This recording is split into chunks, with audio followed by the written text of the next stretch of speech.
Hello. Hi, everybody. Hello, my friends. It's nice to see you. Thanks for coming. Thanks for hanging out with Ask Me Anything. I'm noticing more people are doing that, but I guess it's because there's a lot of questions right now, wouldn't you say?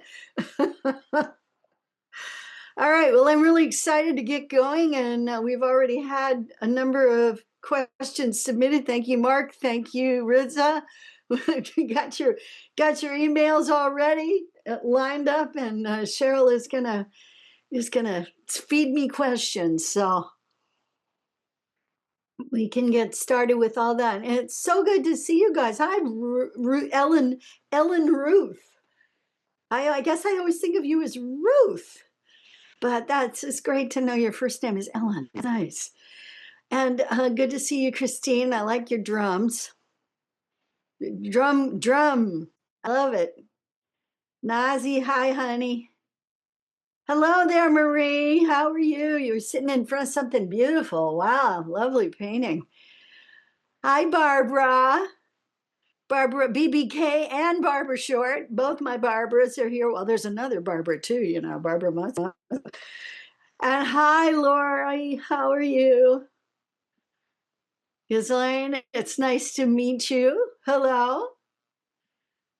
I hope I said your name correctly. If you didn't, correct me. It's okay.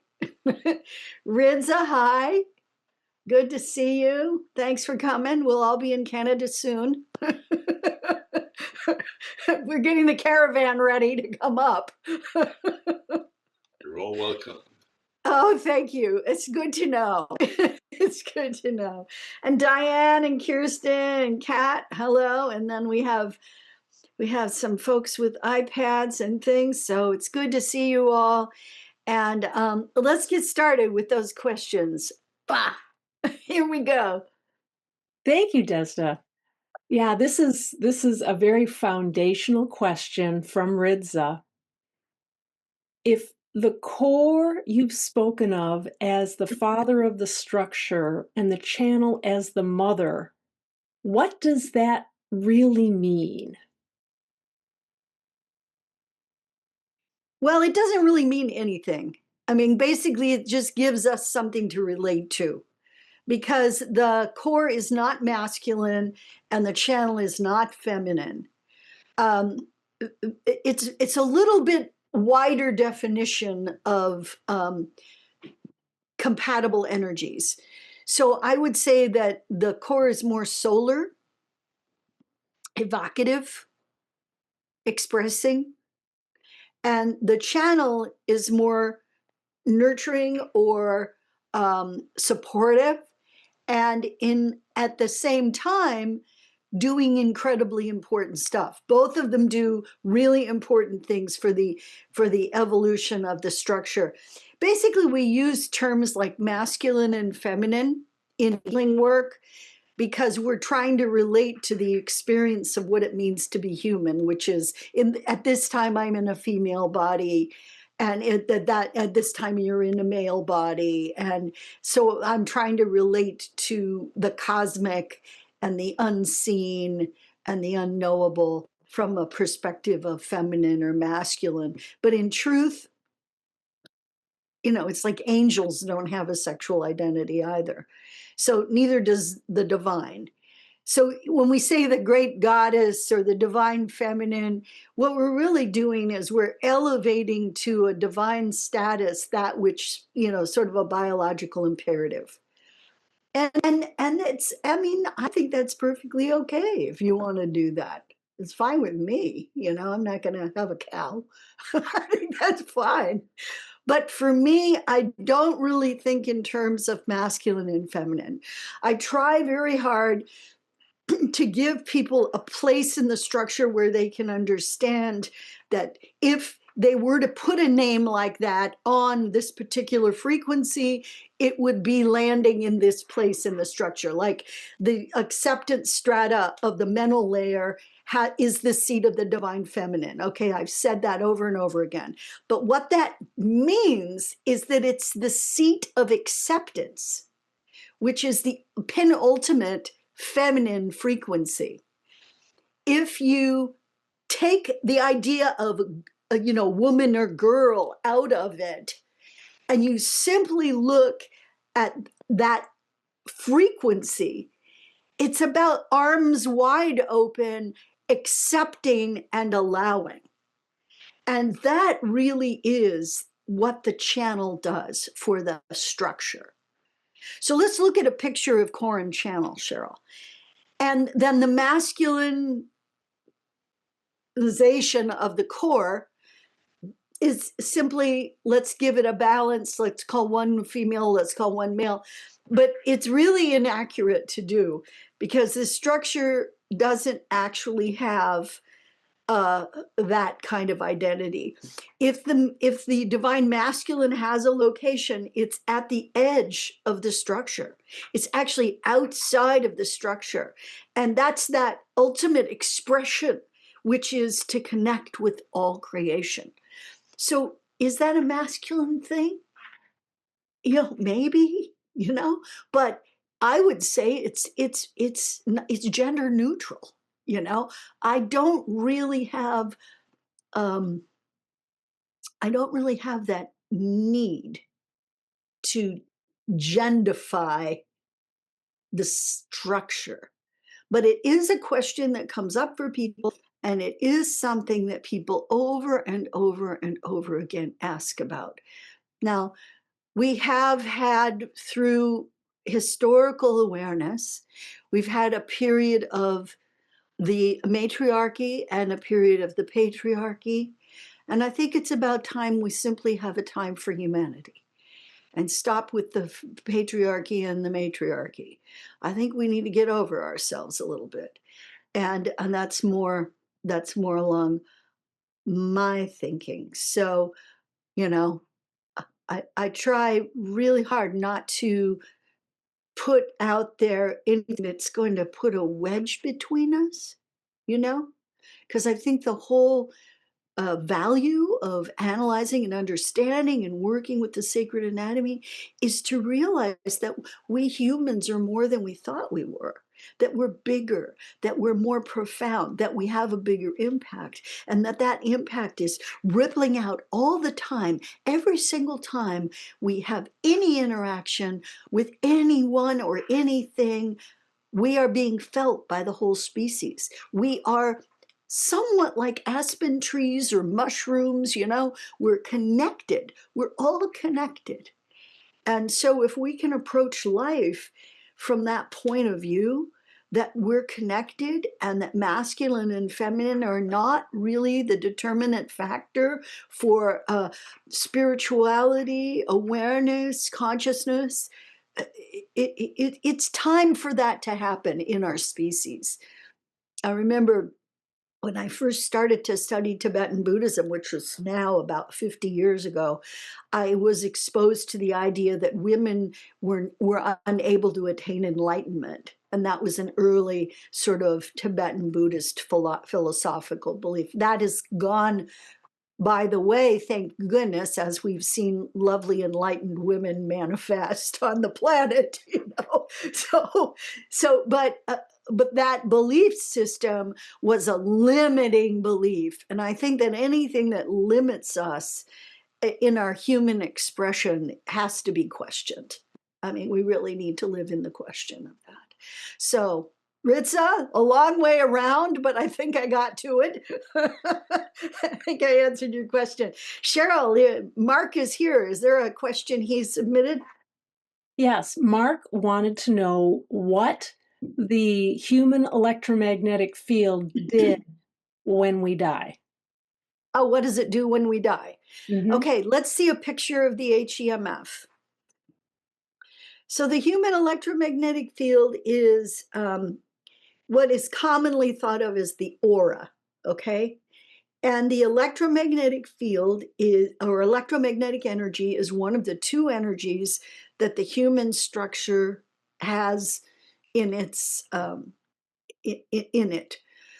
And the electromagnetic field is a reflective field. It's reflective of the physical body. The physical body is expressing electromagnetic energy.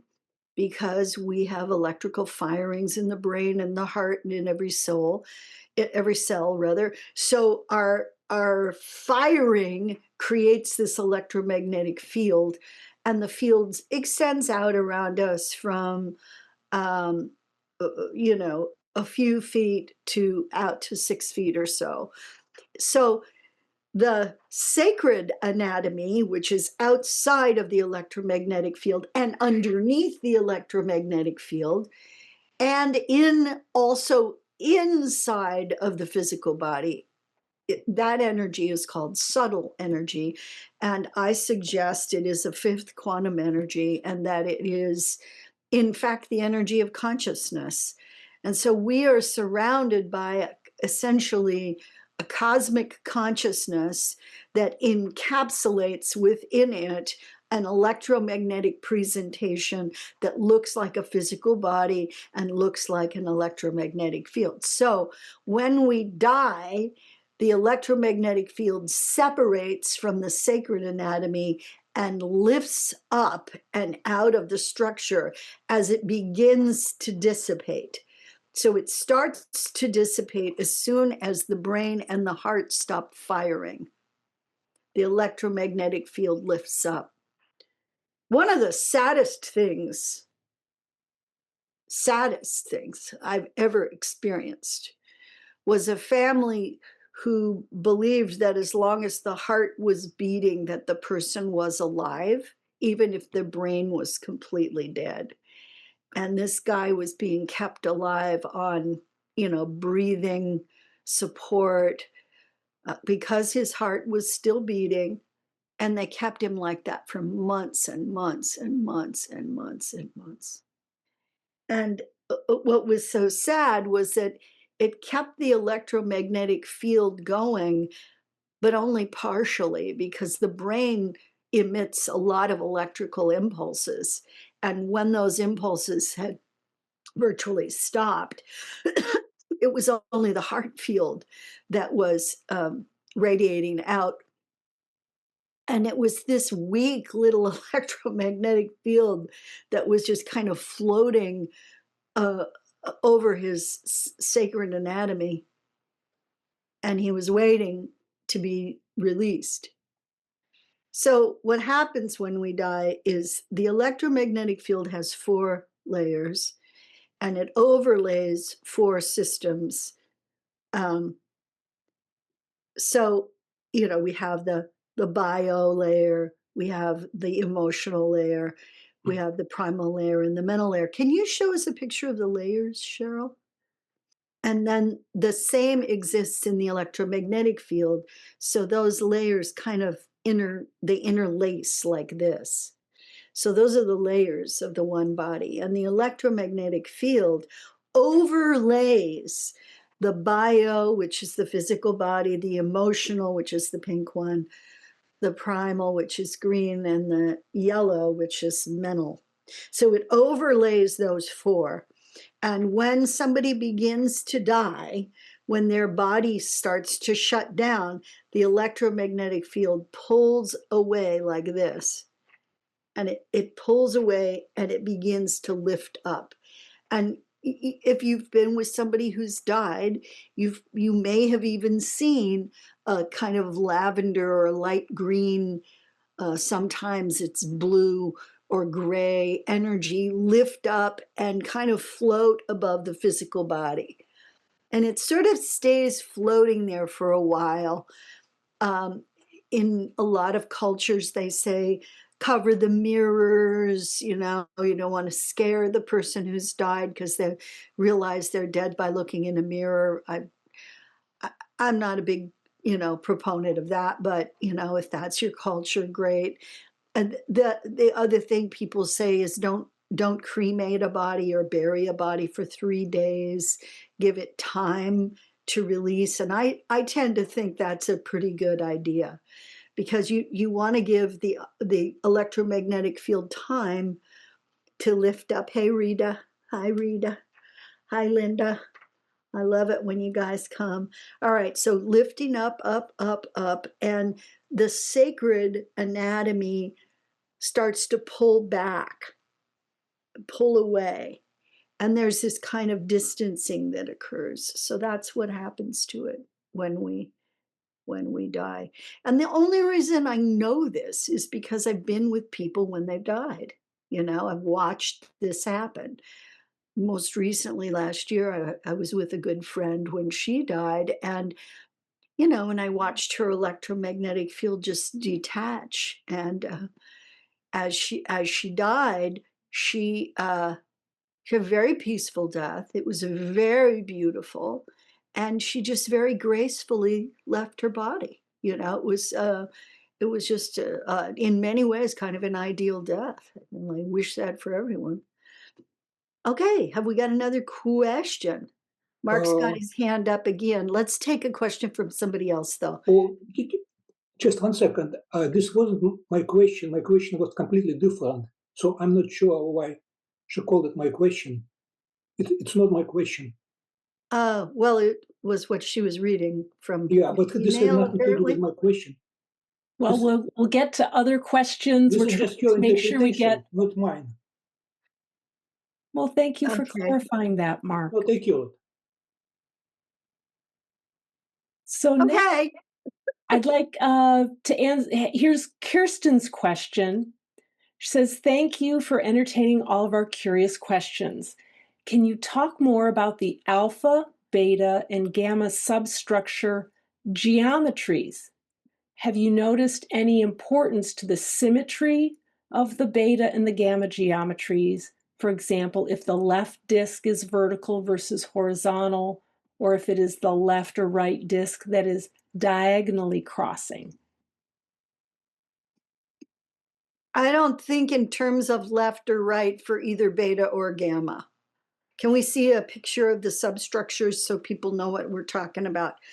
So the substructures are the substructures are how we are kept up and open by the bones of light. All right. So when you look at these three substructure,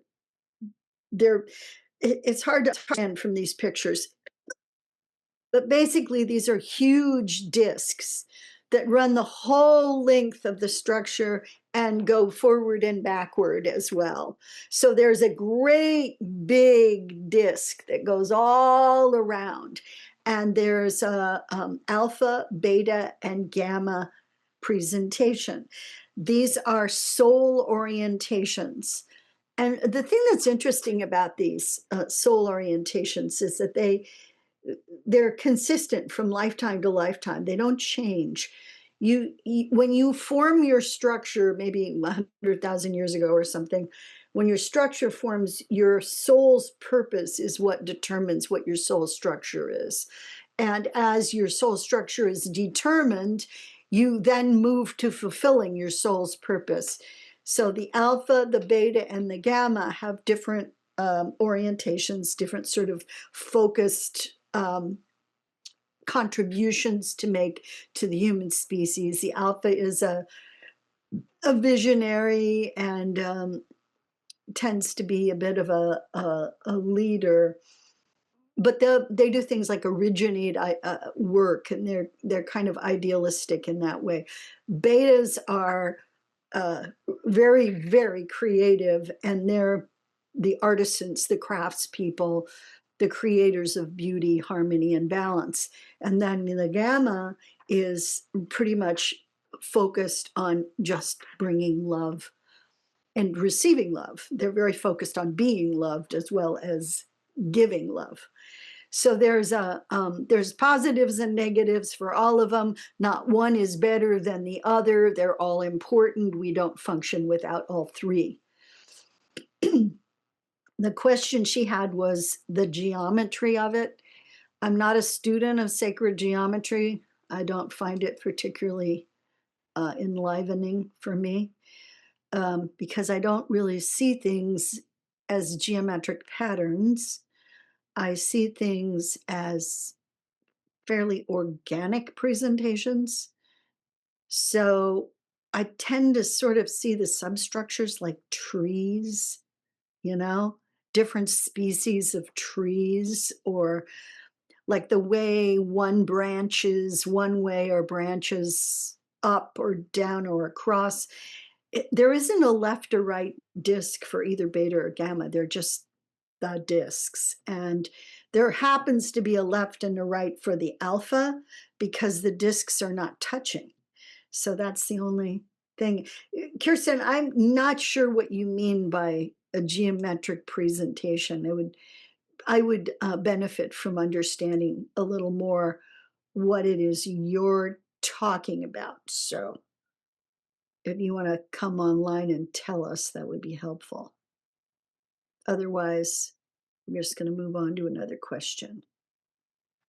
Oh, I was just thinking in terms of biology, molecules are left-handed or right-handed, and so there's certain processes that the body only wants the left-handed version of a particular protein, enzyme, or molecule, and it doesn't use the right-handed version. So, like, if you look at them, they sort of have a mirror image of each other, and I was just curious to know if that was relevant here, because a lot of other sorts of traditions do talk about left-handed versus right-handed angles of this or that and all this kind of thing. So I was just curious if it ever had come up for you as something of significance. Well, certainly it has come up in some ways, but this is not one.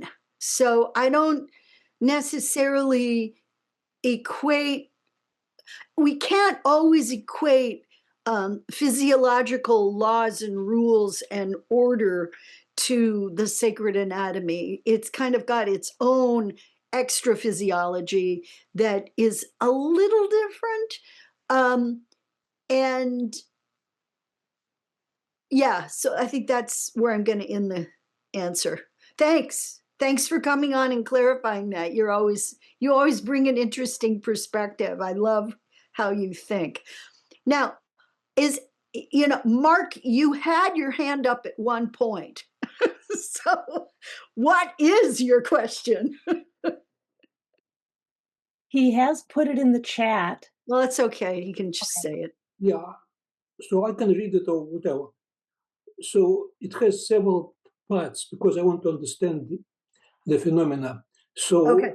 I start like this. Suppose I'm doing my edge practice. Suppose I'm doing now my edge practice. Your edge practice. Yeah. Question number one. Can you see this eye who is doing edge practice? Not doubts, but see. Okay, I didn't understand what you said. Can you say that one more time, please? Sure, yeah, sure. Just imagine a situation that I am doing my edge practice at the very Yes. focus. Yes. And then you watching me. Can you see this eye who is doing the edge practice? Oh, can I see if it is you who are doing the edge practice? Well, no, actually, I don't know who is you, who is. I'm just asking because I'm saying I am doing it because this is what I feel that I can but- see if you're at your edge or not, if that's the question. Yeah, I can see that. But what does I, when I say I, to what does it correspond in the sacred anatomy? When I Oh, say okay. I'm So doing would you something- think, are you asking about like identity? Yes. S- Well, and the there's way I sense of perceive it, self I. and then there's identity, right? Okay, you can say that this, yeah, but I'm just purely phenomenologically because I know I'm doing something. So the question is, so there is this I, at least the way in my perception. Yeah. Is there a meaning specifically for it in sacred anatomy? Or can you see this I which is doing something? And Yes, you can. and what is the meaning of this I, and what is its functional content in sacred anatomy? What is it? So what is the functional content of self-identity in the sacred Well, anatomy? I hesitate using labels like self-identity. I experience I.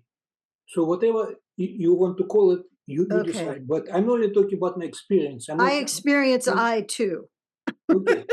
Okay, we so you experience know what I'm I. talking about. So you know what I'm talking about. I do. I understand what you're talking about. I got your question, I think. So I'm going to go ahead and try and answer it. So the sacred anatomy has 4 aspects of the authentic self, and that is the I. That is who we are. We have 4 sides to ourself. We have a physical, which is manifest. We have and you want to think of these as spiritually defined. In other words, it's not like this is an I. It's larger. And so it has to do with the authentic nature of the soul, and that is the I of the sacred anatomy. Now, you have a sense of self or I as an electromagnetic presentation. And that's what we think of as persona, identity, id, ego. And it has a lot to do with how you evolve and develop as a person in this physical world. And that's your sense of I as an electromagnetic being. When we begin to use we are introduced to ourselves as being much larger than the I of the electromagnetic sensibility. So the electromagnetic self is fascinating and lovely, and we like it. We want to keep it. We're going to use it. We think it's helpful, but it isn't the end all be all, and it will die when your physical body dies. So if the electromagnetic field is the presentation of personality and identity in this lifetime, it dissipates, it goes. But the sacred anatomy will retain levels of mastery.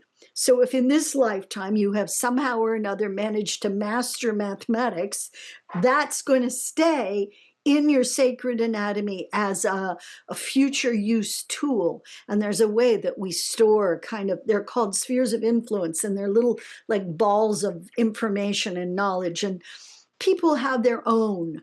It's not everybody gets the same ones. They're all different. And so levels of mastery are attained in a lifetime. When you die, that mastery isn't completely forgotten, it's retained. And so some of you may have had the experience. It's most common really with healers. So people have had the experience of putting your hands on someone and knowing exactly what to do, like knowing exactly how to move your hands or where they should be touching. And I used to have this great talent of like going directly to the worst pain point and pushing. It was really great. So but there's also people who just get concepts, just like suddenly understand things. And that's a sphere of influence that's opened and is taking you back to ancient mastery. So we have that as part of the identity of the 4 aspects. The 4 aspects also are very interested in your soul's evolution. So how you're developing as a being, and as you're developing, returning to the source. So the whole goal of the sacred anatomy is to be a co-creative, manifest partner with divine source that ultimately and eventually dissipates and returns to the source frequencies, the source energies, and essentially becomes an energetic. Kind of like we like to think about Christ consciousness, not manifest in a person, but manifest as a larger idea. And that's kind of where we're going as an identity. We're going to a larger version of what the idea of I is. I hope that did it. Did I answer your question, Mark? I tried. I really tried. Thank you. Just one little question, follow-up, very little. Okay, and You then we're said going to that, move on. yeah, Go when you said I'm on age and you can see it, can you explain what's the difference you see if I'm on age or I'm not on age? Yeah, what happens when somebody attains the edge of the sacred anatomy, and what we're talking about here is a practice that's really a spiritual practice that I teach. It's 5 steps, and you do these 5 steps and you attain the edge. And you do have to practice it to get good at it, because it isn't a totally natural thing when you first start out sometimes. Sometimes it is, but you know, you have to learn how to do it. And when you go to the edge, you're not dragging your electromagnetic field out to the edge. So the I, the identity, the persona stays more contained and next to your physicality, because it's essentially your chi field. So it should stay close to this part of you. But when you are at the edge, you light up. And there's a way that the sacred anatomy kind of awakens and says, hello, and here I am, and let's have a conversation. And I'm so glad you finally noticed me, you know? And there's a quality of awakening and awareness in the structure who has attained the edge. I can see it when I look at you. I can see the light around you. I can also see when people aren't at the edge. I can see when they're mostly at the edge. I can see when they're at the edge in this little tiny area. But and a lot of how I've developed the practice of the edge over the years has been because when I first started teaching the edge, it was just like, okay, go to the edge. That was kind of how I taught it. And people were like, huh, legitimately. So then I started to learn how to teach it. I mean, really, the sacred anatomy taught me how to teach, basically. It really did. I just had to look. So, all right, let's go to somebody else. Thanks, Mark. Thank you very much. Always good questions. And I still don't, maybe it was another Mark who sent that email. It's all good. All right, Okay. the next question. Desda, what is the relationship dynamic between the radiant points, karmic and information processing from the etheric layer, and energies moving down the template strands, and how they can travel too slowly before entering the star point for processing? Who's asking this question? Is it Diane? No, I am. You are. Oh, I figured it was one of you. Okay. All right. Ask it again because it's so complicated. You're going to need to show 3 pictures, I think. Yes, so here we are. Here's the template composite. Okay. So Cheryl is asking about the radiant points. And right here we can see 10 of them. There are these points that's in the template system. And the template system is basically the nervous system of the sacred anatomy. The radiant points are these sort of spinning wheels that are in the nervous system of the template, which is the name that we call the nervous system of the sacred anatomy. And what they are is points where various types of karma are captured and then accessed.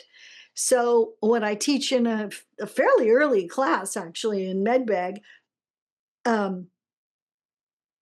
is I teach that you can slow down the delivery of particular types of karma so that you will not be in a position of being overloaded. Now, she asked also about the etheric. Say your question again. well, the radiant points are accessing information from the etheric layer, the karmic death and recent strata. So that information is coming for processing. And so it's going both ways. okay. So the radiant points that are over the orange part, sort of near the little mountain range you see there, that's called the etheric layer. And those radiant points are in 2 of the furthest out strata of 8 strata that the etheric layer has. The etheric layer is what we could think of as our own personal Akashic records, Akashic being a word that the great Edgar Casey introduced. But it's basically our own personal little Library of Alexandria, where we put all the information of our soul's journey. And there are two strata that are involved here: recent, which is current learnings, and then the other one is karma and death. So this is like learnings and experiences from karma and death, learnings and experiences recently. And so those two places are actually radiant points that access and move into the etheric. Now, the etheric, it basically holds your whole karmic journey, right? So when she says that the radiant points are accessing the etheric, that is true. We are accessing the etheric. The radiant points look like they're on top of the physical body, but they're actually off the physical body. They're out. And then you asked about the energies coming in. Can you say that part of the question? Yes. There's also energies that are moving down the template strands. Uh-huh. And if they travel too slowly before entering the star point conduit for processing, problems ensue. And so Right. I'm curious about this relationship between karmic information download that's also in the template and the energies moving down the template strands that can also lead to a lack of energy and anxiety. So I'm looking at how these karmic radiant points affect the speed at which energies can come down and nourish us. Well, a lot of times those the issue that you're referring to is happening in another place. Like it actually sort of happens at the yes circuit. So it has to do with receiving. So if I'm bringing in, or the universe is giving me an energy called abundance, right? And it's coming in and I'm saying no to abundance, what happens is there's a way that that energy is diffused immediately and doesn't really enter the structure. If I, in fact, slow it down, like, well, I'll allow a little abundance, but not all of it. It's too much for me. I'll slow it down. And so it comes in a less intense frequency, and it goes all the way down the strand. And right before it goes into the star point, it maybe starts to back up, or it even gets into the star point in the conduit and swells because it's not being allowed to go in. It's not going fast enough. When we say yes to an energy like abundance, for example, the yes circuit brings it in and it speeds up to the point that it needs to get to go all the way through the processing of the East stomach, which is where subtle energies that are source energies are processed and initialized. This is really deep in what we call the temple. We're way inside of sacred anatomy and the energy. How does this workness? So I apologize for all of you who are going, it's like, not my intention to do that to anybody. But the truth of the matter is, all these pieces are related to each other. They do work together, and they do support each other in their process. That was a little bit of an answer for Cheryl. A little bit. I could talk about that for much longer, but I'm afraid to do that here. Fair point. Fair Okay. point. Okay. All right. Well, we've got some other questions. Kat was curious. Could you please point to what edge you are referring to? Because maybe she's not seen that. Sure. Let's see the wedge picture. The edge is the edge of the sacred anatomy. It's like the third skin. So your physical body is has a skin. That's the first skin. Then there's the electromagnetic skin, which is overlaying these four intersections out to like the edge of the yellow thing. That's where you see the electromagnetic field, and the electromagnetic field has an edge. And then we have the third edge, which is all the way out at the edge of the sacred anatomy, and that is the edge we're talking about. So what we teach in this 5-step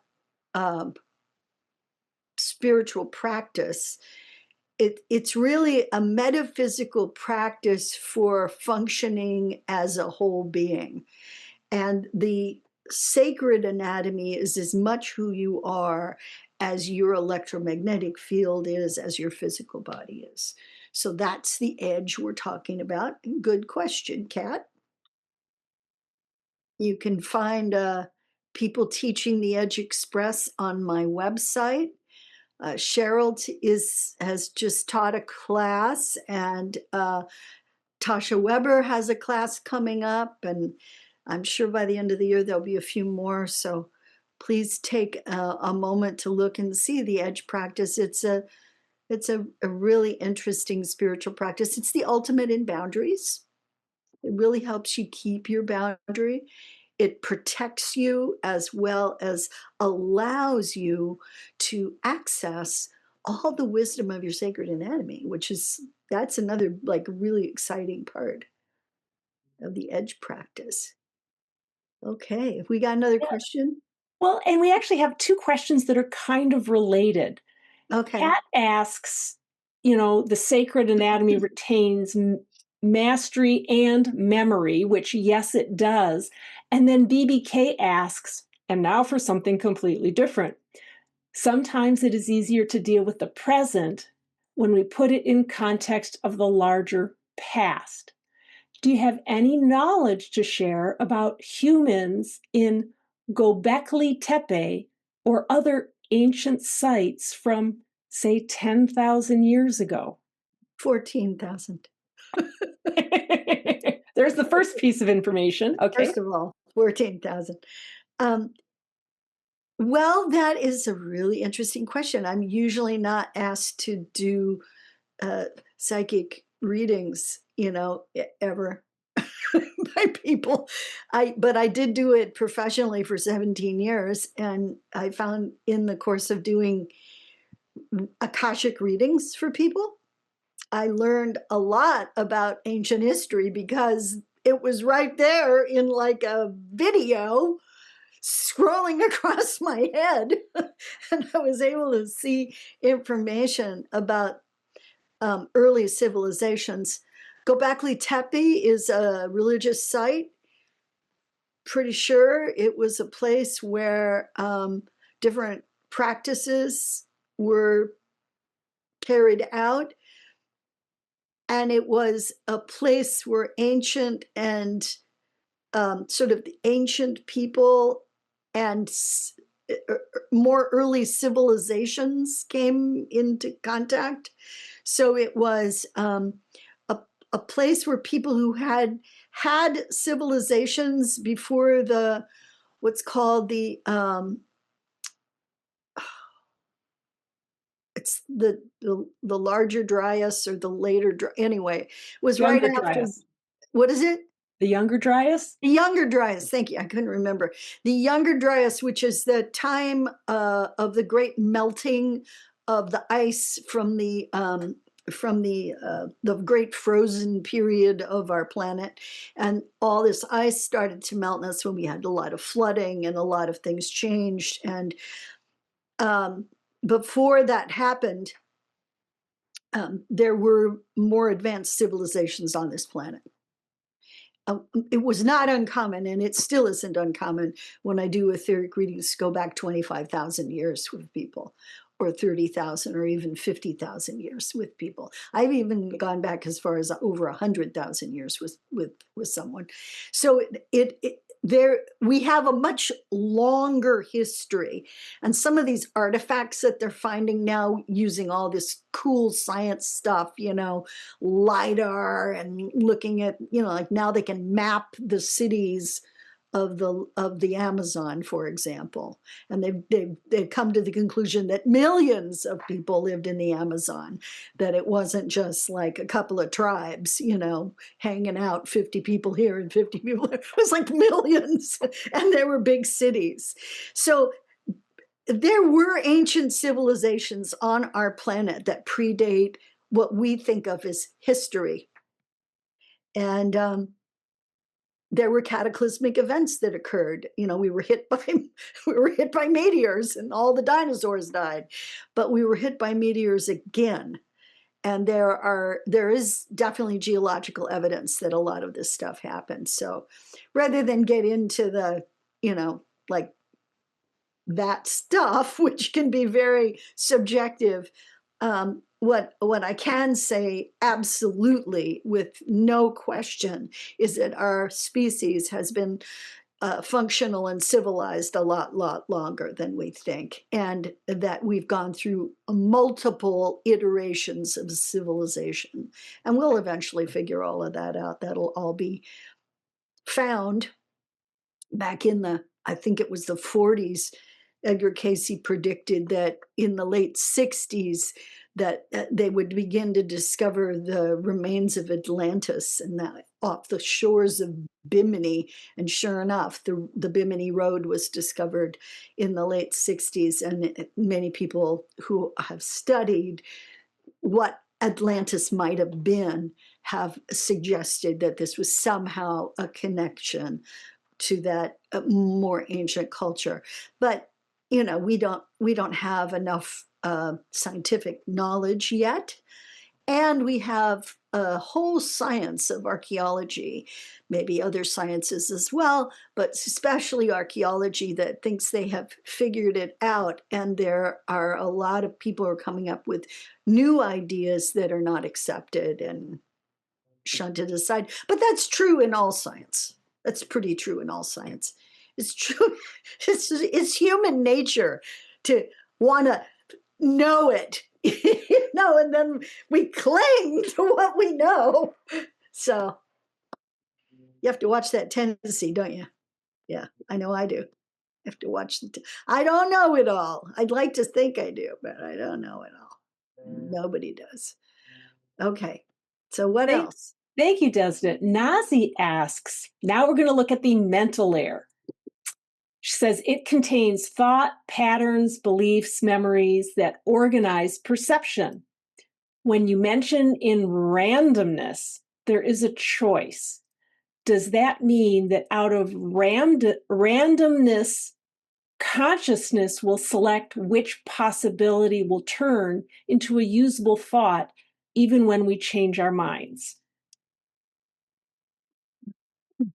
I think you're referring to a conversation we had in 9 Levels about randomness, right? Is that what you're initially thinking about there, Nazi? Yes, you said that in randomness there's choice. There And is. organization has choice as well. So when organization sort of, organizes these thoughts and such, I don't know what else it organizes, probably beliefs and patterns, but Concepts, beliefs, yes, attitudes. attitudes. Where does this choice lie? Like, yeah. When you talk about randomness, where does the choice of randomness lie? Yeah, within the context of the mental layer. Okay, the context of the mental layer. First of all, there are 3 strata. There's organization, which is concepts, beliefs, attitudes, the invention of religion, sacred geometry. Those ideas come about in the mental layer. And then there's acceptance, which is the mental layer has these 3 sections. This is a drawing that I did that Kimmy translated into computer graphics. So the first we have organizational, which is the one at the bottom, and then there's acceptance. So acceptance is this place where we allow for a kind of mental awareness of what is possible. So that's the strata of potential or possibility. And then we have the third, which is chaos. And chaos is where the random occurs. it's one of the only things we can understand about chaos is that it's completely random. But we have a choice as to whether to let that in or not. We can choose to accept the random possibility. And once we do that, we start to organize it. So it kind of leaves chaos and goes into organization. But it has to pass through acceptance to do that. So when you're confronted with the randomness of something horrible, the randomness of some, disastrous occurrence. I mean, if any one of us has ever experienced real trauma or loss, there's a quality of just random chaos in it. Like, why in the world did that happen to such a good person? Why did that guy get killed? Or why did this 4-year-old child suffer like this? There's a random quality. There's a chaotic order to the universe. I used to say that the only order in the universe is chaos. That's an old chaos theory idea. But what we have really is access to random things.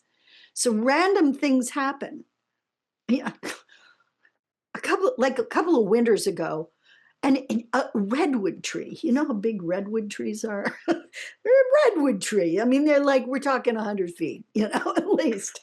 This redwood tree fell down right in front of our neighbor's house.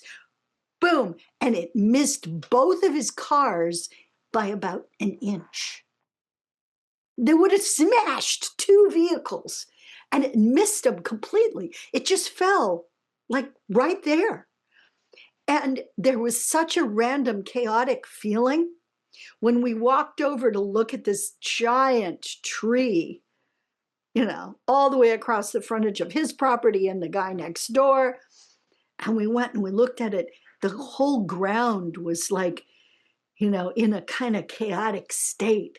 And you got the randomness of the universe just from that experience. Just looking at that brought me to this place of just incredible appreciation, not just for this guy's luck. I mean, that was lucky. It would have been a pain in the neck to deal with that. But it didn't hit any people. It didn't kill any animals. There weren't even any birds injured in the tree. They'd all left, So there was a quality of randomness and yet incredible grace in that. So I think it's important to realize that when something happens and it's random, I mean, we really have the opportunity to look at the divine nature in action, We look at war.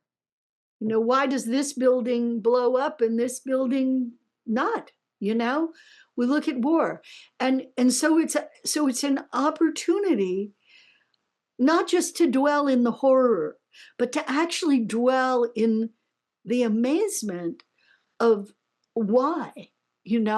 And we as humans have to ask that question all the time, especially if we're walking towards peace. We have to ask why. And as we ask why, the grace, the beauty, the elegance of randomness starts to present itself.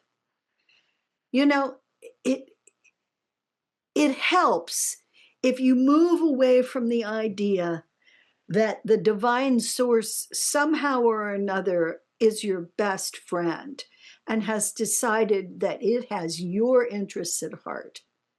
Because that's a lie. It's not true. You are just as important as all the rest of the insects. When we stand in partnership with divine source, we're claiming something.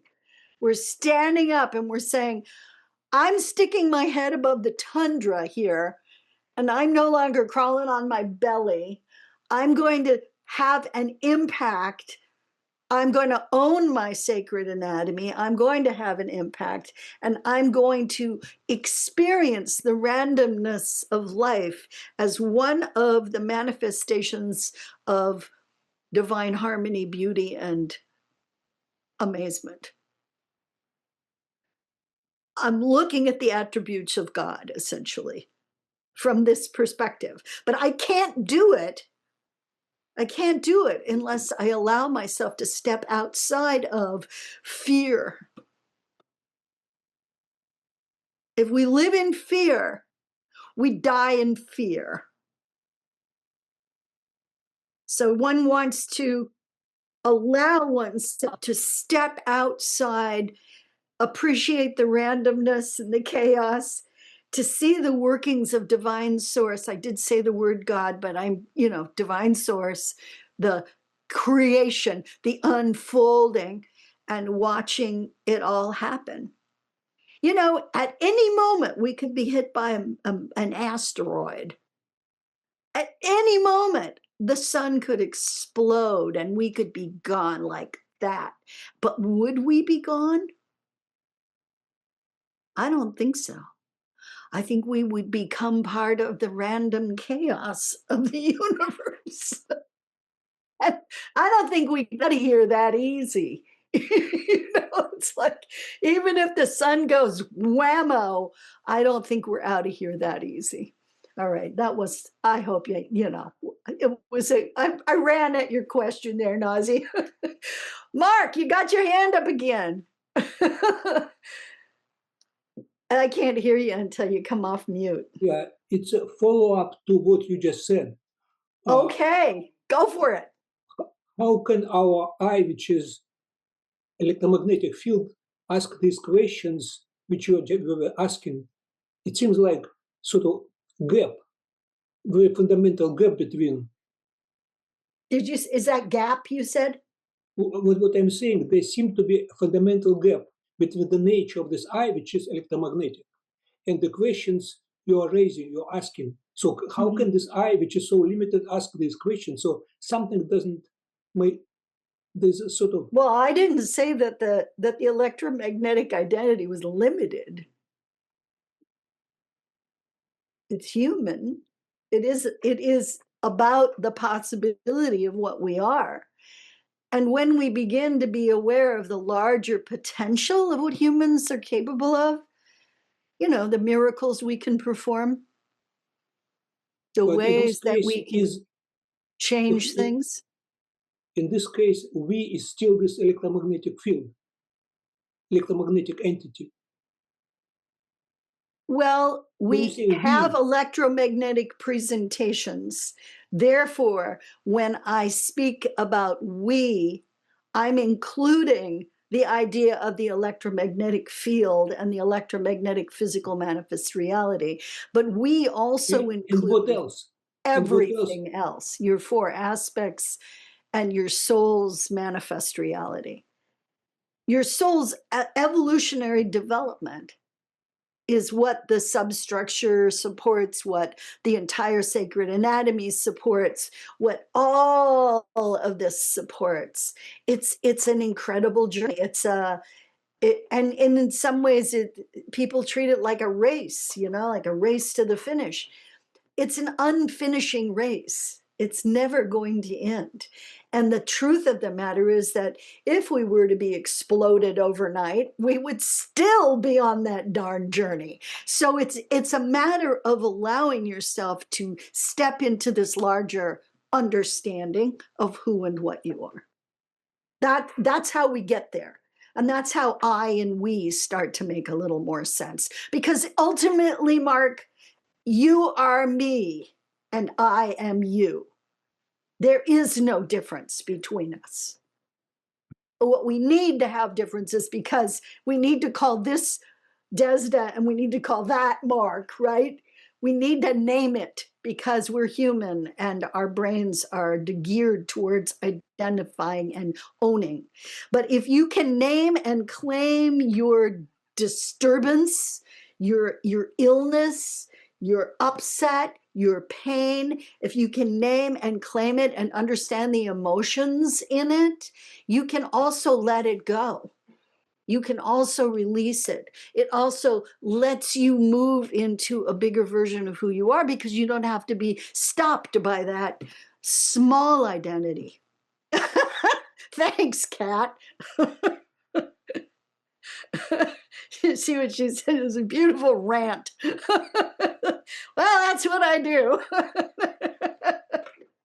And it's oddly comforting to think if the star, our sun, explodes, we still go on.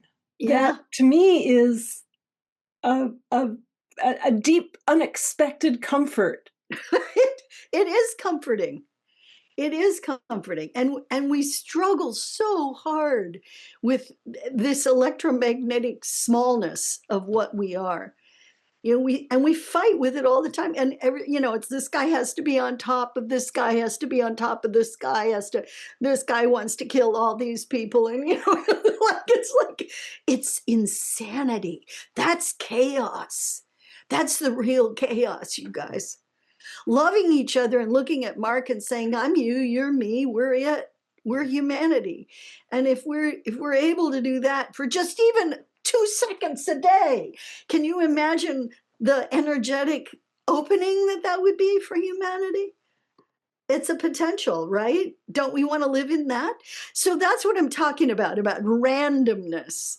And we can say yes to a random event. We can say no to it. We can look at it and say, that's not a random event. God has struck you down. I was personally attacked by God. God struck me down. You can make that non-random, or you can say, shit happens. I find that more comforting than God struck me down. It's like, really? What are you, Zeus? So it's like, let's get out of the lightning bolt thing. Let's move on.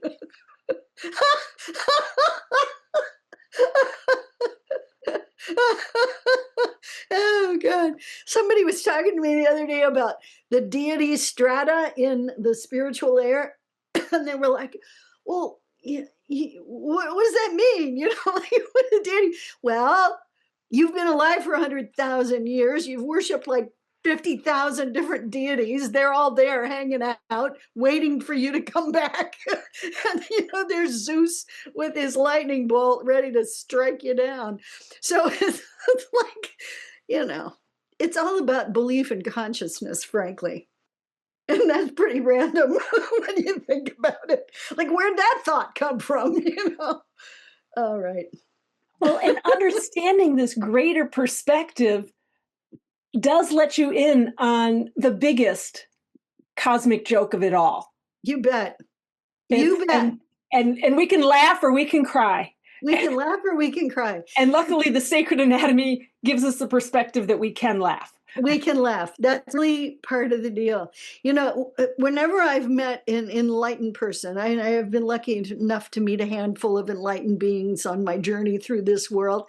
And when I've met them, the only thing that I can do when I'm around them is laugh. I can't get my shit together enough to ask a question. I just laugh the whole time. And the good news is that they're laughing too. So there you go. Oh, thank you for that delicious moment of lightness, Desda.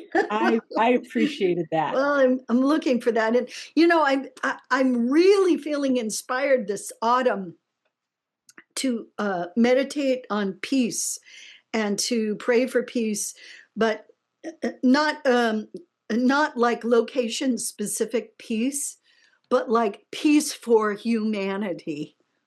Like, let's all get on the peace train, all of us. So I'm doing 3 sanghas, one this month on the 19th of October, one on the 2nd of November, and one on the 7th of December. And they're just like free little meditative sanghas, and they're only half an hour. And the first one is finding peace in the midst of chaos, which, hello, do you think maybe that might be happening now? And then the second one is expanding the moment of peace, because once you find that once you can find that moment of peace, well, wouldn't it be nice to make it bigger? Wouldn't it be nice to make it longer? Wouldn't it be nice to just live there? And then the third is living into the freedom of peace. And it's really about walking the path.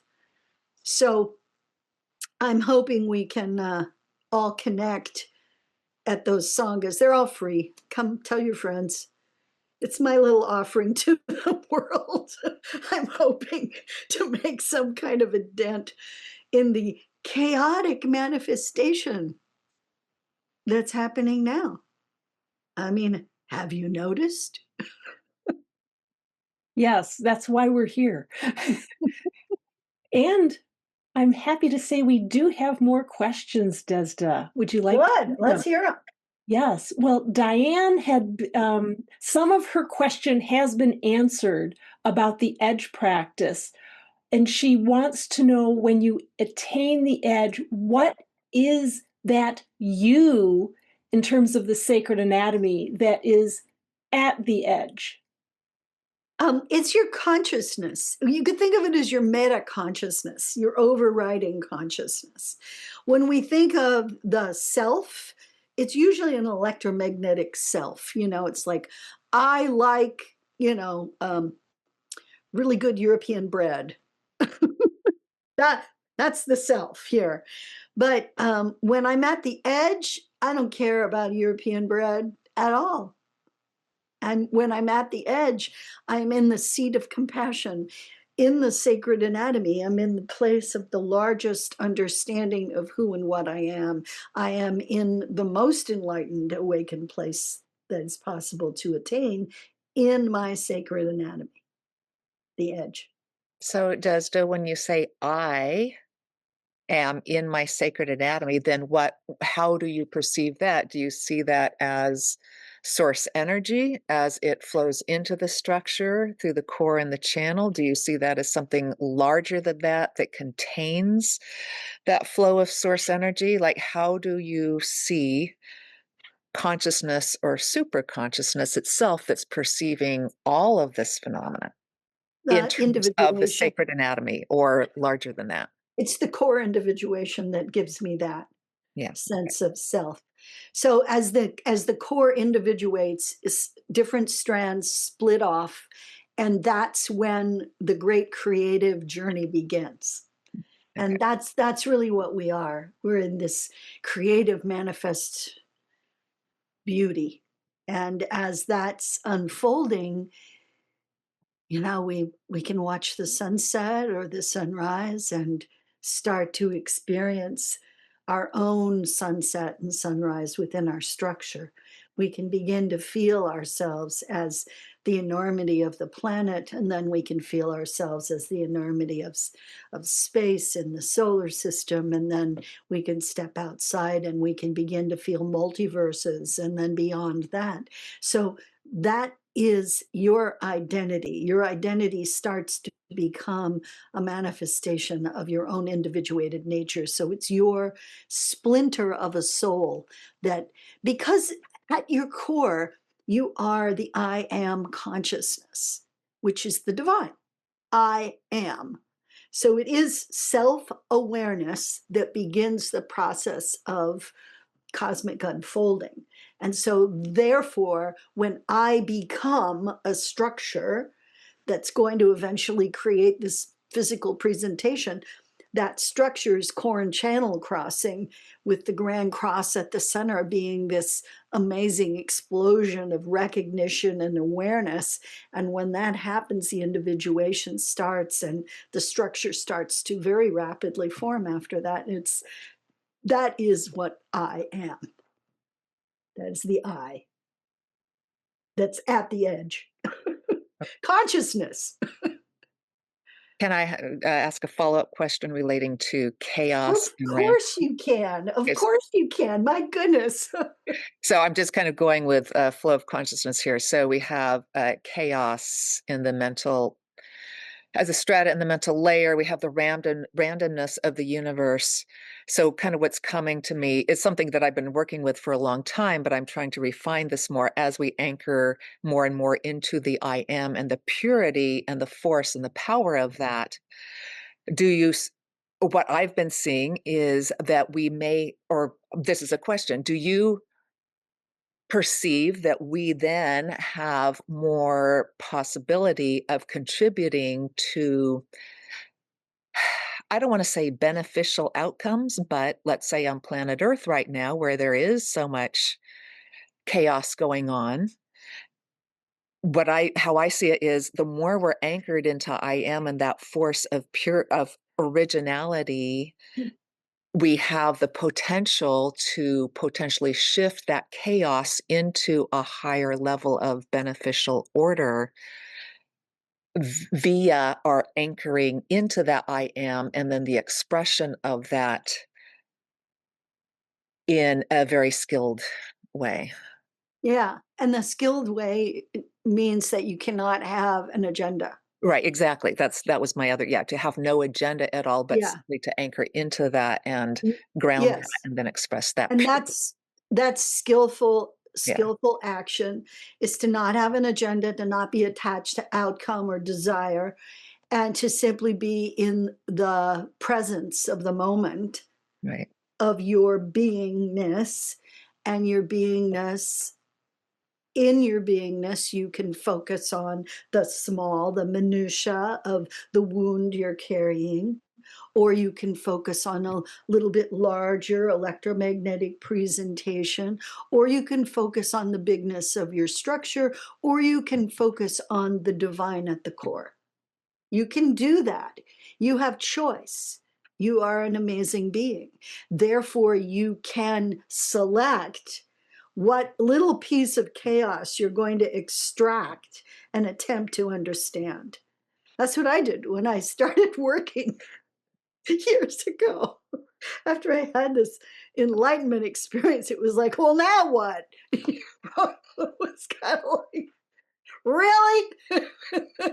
So then I thought, well, I can either choose to help people learn how to sense so they can feel life and they can have feelings, which is, I see there's a big problem there. Or I can teach people about the sacred anatomy, and then they can understand how big they are, more than they think they are. Or, I can teach them skills, lots of skills, so that they can function better and hopefully feel better about life and maybe not be so cruel, right? So I decided to sort of focus on all of it, and so I kind of mushed it all together. And that's what I'm doing. Thanks for joining me. Oh, thank you, Desda, for Yeah. bringing all of those things together.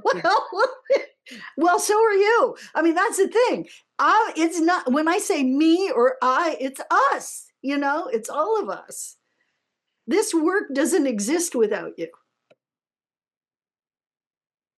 Yeah. Yeah. You're welcome. You're welcome to join me. Yes. Well, and still more questions. Would you Oh, like? good. Okay. So this is another one from Ridza, and it's a question about the light body. So in the edge practice, we establish a connection to the physical part and the electromagnetic part and the subtle anatomy, all on the way to the edge. And he was curious why the light body does not have its moment of focus in this 5-step practice. It seems to me, he says, that when I bring some attention to it, it helps me clarify the electromagnetic component. Well, it very well may, Rutsa, and then it could be that that's a development that we'll have down the road. But for now, simply knowing that there is a body, a sort of an echo body within you, that is what we call the light body, and it's a way that you can begin to connect with the physicality. So the light body is this, photonic presentation inside the physical body, and it has all the organs and all the parts of the physical body, so I can work with them. So if I'm going to rebuild somebody's kidney, I can do it in a thought form, place it in the light body, condense it down, and it impacts the physicality. And their numbers change on their tests, So it's an interesting way that we can get access at this point. It's mostly been being used in healing work. But yeah, I don't think that it's excluding, we're not excluding anything. When we include the physicality and the electromagnetic field, we're really getting at the light body as well. It's included. It's part of it. But yeah, it's a cool idea. And it's great that you think about it. I mean, if you've had difficulty with something as simple as dyslexia, if you can write your brain inside the light body, you can impact dyslexia, you can impact ADD, ADHD, you can impact anxiety, you can impact all of these psychotherapeutic diagnoses that are plaguing humanity at this time. Thank you, Desda. All right. We have another question from Mark. He says, does the sacred anatomy have an analog of neuroplasticity?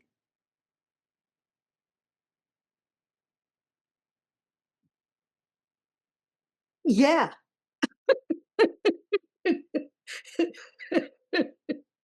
Sure. It's incredibly plastic. It changes constantly. I mean, in some ways, changes the order of what we do with the sacred anatomy. I mean, the whole reason we exist is because we're in the process of change. So yeah, neuroplasticity everywhere. Essentially, the idea of neuroplasticity in the brain, I mean, it's ignoring the rest of the body, which also has a quality of plasticity. I mean, if you've ever really worked on the physical body and you've worked on like an organ, like the bladder, for example, there's a neuroplastic component to the bladder, and it's not located in the brain, it's located in the bladder. And the neuroplasticity element may very well be the manifestation of subtle energy within the neurology. So it's a component that hasn't really been measured. It's non-measurable according to contemporary science. Consciousness is not measurable. When we try to measure consciousness, we don't go big, we go small, which is a problem because consciousness is outside of the boundary of what we consider consciousness to be possible in. So neuroplasticity, sure, yes. The answer is yes. Okay, we got another question? Thanks, Yes. Mark, that was a goodie. Yes. Again, Ridza had quite a list. So now he's looking at the caduceus. Oh, good. I love the caduceus. When we look at the balance of the yin and the yang energies and the descending and uprising energy paths within the caduceus, he's wondering about the importance at a bigger level to be aware of the necessity of this balance of the yin and the yang, I presume, and what can be done to cultivate it. Let's look at a picture of the caduceus and you'll see what Ridza is talking about. So there are just a few things in the sacred anatomy that manifest as triple current streams. One of them is the incoming chakra stream and the outgoing chakra stream that crosses the core. One of them is the core, one of them is the channel, and the other one is the caduceus. And the caduceus is essentially the vertebral column of the core. So it supports and holds the core in a position. So the caduceus is moving up from below and then goes through the core in a quantum leap and comes down at the back. So it essentially is a front and back scenario. So you've got two of what you're seeing here. So it comes up from below, and I call that the arising yin, and then it goes through, and then it's descending yin at the back, and then we have descending yang at the front that comes and crosses the yin, goes through, and then arises at the back. Now, I do not think of yin and yang as male and female, but instead, yin is passive receptive, yang is aggressive expansive. Okay, so those two ideas are being expressed in the caduceus. Now, here's a really interesting thing. Each one of the crossing points is supporting a chakra current as it comes in, crosses the core, and exits. So they're supported at the front, they're supported at the back. And then the other thing that's happening is they're crossing, and over here on the sides, the yin is touching yin descending. So yin arising is touching yin descending, and yang arising is touching yang descending. So they're touching their yin and yang pieces here, and it creates this circular support. And out of those places comes an interaction with how the chakras are anchored into the physicality. So the physical body and the subtle structure are in conversation, and the caduceus is involved in how the chakras connect. There are 13 of them, and how they connect along the core. Those are major chakras.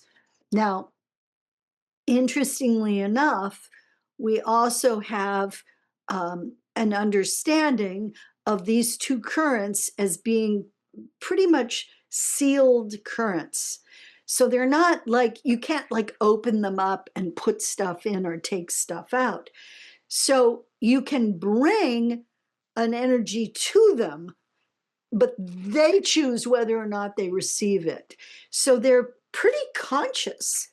And as the energy is crossing and going up the core and then crossing as it comes down the core, you have a balance of yin and yang support. So think in terms of passive and active support. So it's equal and even, which is another justification for why we don't make it male and female. So if you want to extrapolate male and female out of it, the idea here is that they are equal. And there's ascending and descending energy in both. So there is a potential for pathology here, and it's part of the bones of light, the caduceus. So it supports and holds the amazing core in place. And there is not a similar caduceus for the channel. So just for the core, which is interesting, but that is the case. So how do you work with it? How do you make it stronger? You try to balance in your life active and passive.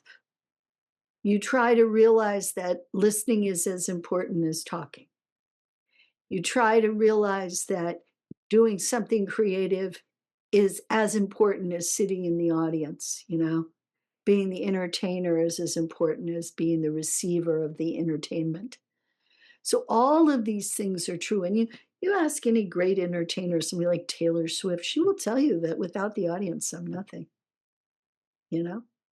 So does Lady Gaga. Anybody who's got any awareness of what they're doing on a big stage knows that it is equally important. The energy of the audience is equally important.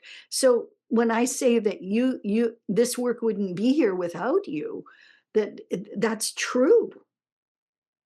You know,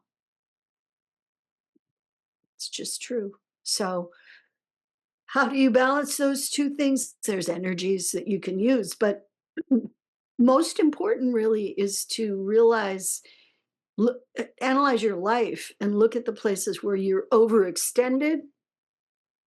If you're hyperextended, you're off balance. So you have to pull back and look at, well, all right, how can I be less hyperextended? How can I be more grounded and balanced? What is it that I could do to accomplish that? And then do those practical things in your everyday life. It all affects the sacred anatomy. The sacred anatomy impacts the physicality impacts the sacred anatomy. It's a beautiful, beautiful circle. Hope that's helpful.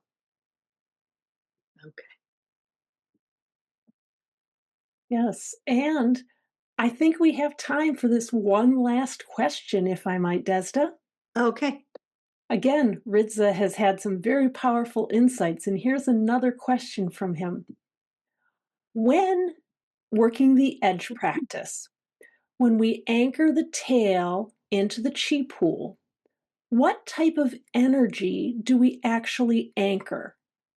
It is not the physical body per se.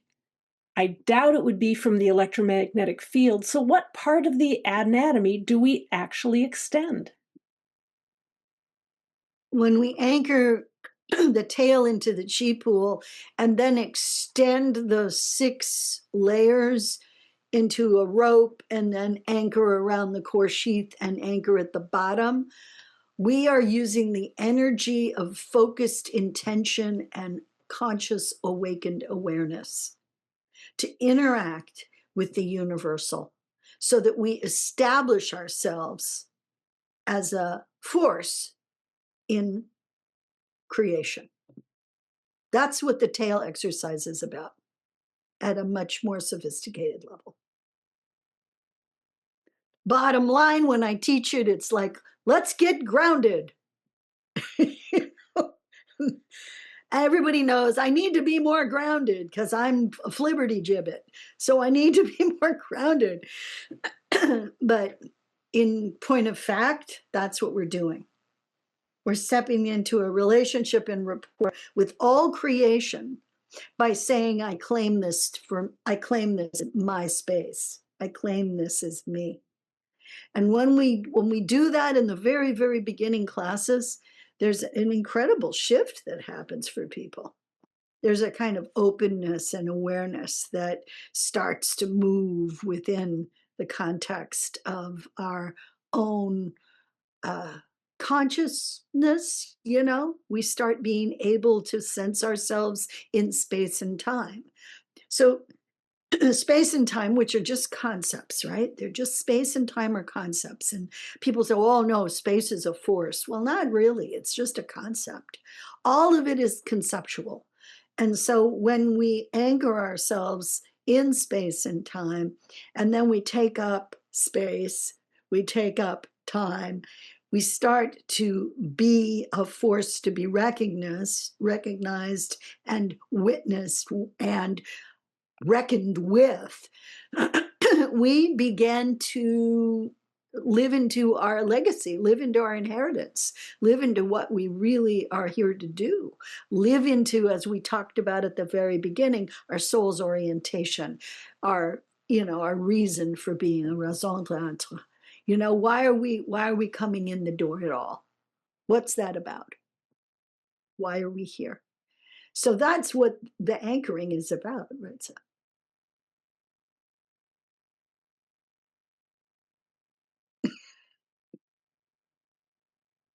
Love Ridza.